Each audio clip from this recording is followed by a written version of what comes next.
Oke, Assalamualaikum warahmatullahi wabarakatuh. Berjumpa lagi dengan saya, Samsudin Simau di sini. Baru-baru ini 28 Februari 2026, bulan puasa, Amerika Serikat dan Israel melancarkan serangan ke Iran. Ini bentuk agresi dan berdampak terhadap kemanusiaan kita. Entah negara siapa lagi berikutnya. Perhatian dunia itu ibarat lampu sorot raksasa. Terang banget, tapi cuma bisa nyorot satu panggung dalam satu waktu. Jadi, gimana ceritanya krisis kemanusiaan yang tadinya jadi sorotan utama, tiba-tiba kayak hilang ditelan bumi? Mari kita bedah bareng-bareng. Jadi, kita mulai dari titik nol. Sebuah peristiwa yang mengguncang dunia dan memulai semua reaksi berantai ini. Coba bayangin, di akhir Februari 2026, sebuah serangan mengguncang Timur Tengah. Iran langsung membalas. Eskalasinya terjadi cepat banget, dan tiba-tiba seluruh perhatian media dan para diplomat dunia, semuanya cuma terfokus ke satu titik konflik baru ini. Buat para pendukungnya di Iran, ini bukan sekedar serangan biasa. Ini adalah sebuah tindakan yang menciptakan seorang martir atau syahid. Nah, narasi ini kuat banget, karena ini mengubah duka menjadi semacam panggilan untuk bertindak. Jadi pembenaran untuk memobilisasi massa dan melakukan balasan keras terhadap apa yang mereka sebut sebagai hegemoni Barat. Jauh di balik berita-berita politik dan strategi militer, selalu ada harga yang harus dibayar oleh manusia biasa. Sekarang, kita akan lihat dampak yang paling nyata dan terus terang paling menyakitkan. Korban jiwa dari warga sipil yang nggak tahu apa-apa. 555, gampang banget ya ngelihat ini cuma sebagai angka, sebagai statistik. Tapi coba deh kita berhenti sejenak dan sadari. Ini bukan sekedar angka. Ini adalah 555 nyawa, 555 keluarga yang hidupnya hancur dalam sekejap.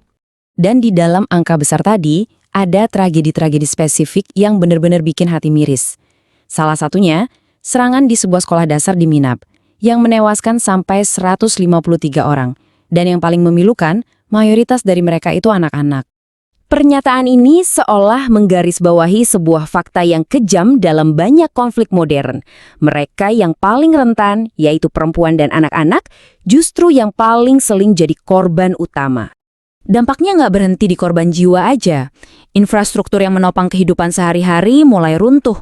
Rumah sakit rusak, fasilitas umum hancur, dan ancaman krisis pengungsi pun mulai membayangi seluruh kawasan.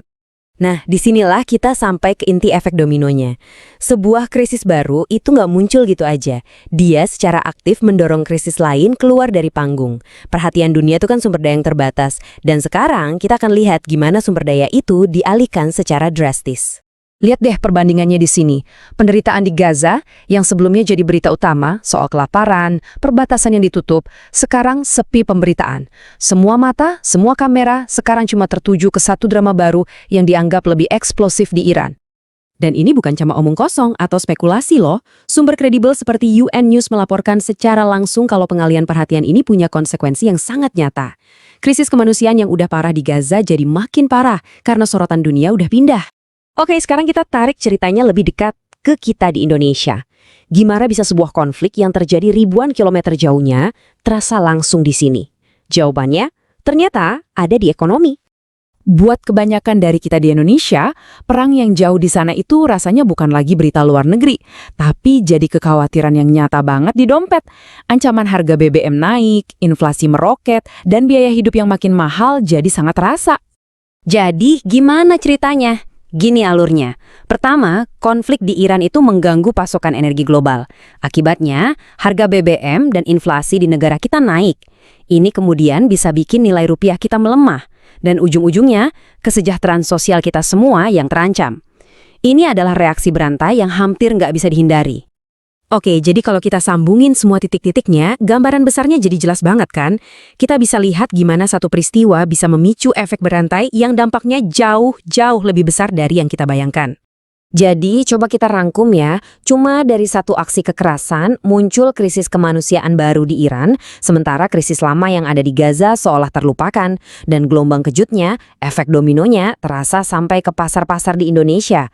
Semuanya ternyata terhubung.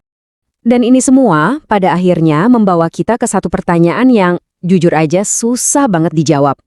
Kalau perhatian dunia itu adalah sumber daya yang terbatas, lalu siapa yang berhak memutuskan krisis mana yang paling penting?